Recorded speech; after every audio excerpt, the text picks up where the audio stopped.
নমস্কার। বিশ্বকবি রবীন্দ্রনাথ ঠাকুরের পরিচয় কবিতাটি তাঁর সেঁজুতি কাব্যগ্রন্থের অন্তর্গত। এটি একটি বিখ্যাত কবিতা। এই কবিতায় কবি নিজের জীবন ও গন্তব্য সম্পর্কে এক দার্শনিক উপলব্ধি তুলে ধরেছেন। একদিন তরীখানা থেমেছিল এই ঘাটে লেগে, বসন্তের নূতন হাওয়ার বেগে। তোমরা শুধাই ছিলে মোরে ডাকি, পরিচয় কোনো আছে নাকি? যাবে কোনখানে?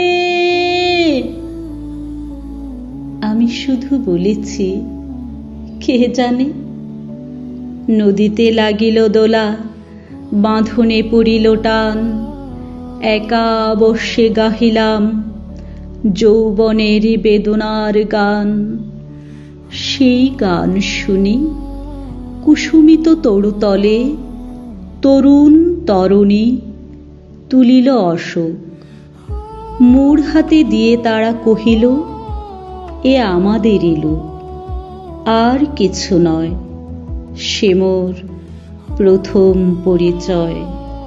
তারপরে জোয়ারের বেলা সাঙ্গ হলো তরঙ্গের খেলা। কোকিলের ক্লান্ত গানে বিস্মৃত দিনের কথা অকস্মাৎ যেন মনে আনে। কনক চাপার দল পরে ঝরে ভেসে যায় দূরে। ফাল্গুনের উৎসব রাতের নিমন্ত্রণ লিখনো পাঁতের।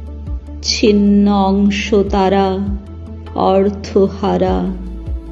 ভাঁটার গভীর টানে তরীখানা ভেসে যায় সমুদ্রের পানে।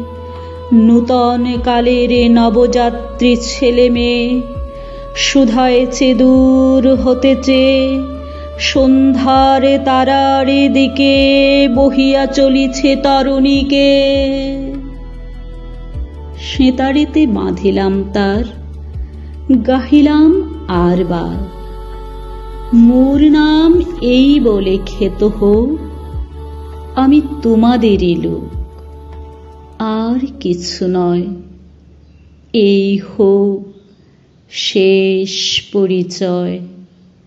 নমস্কার।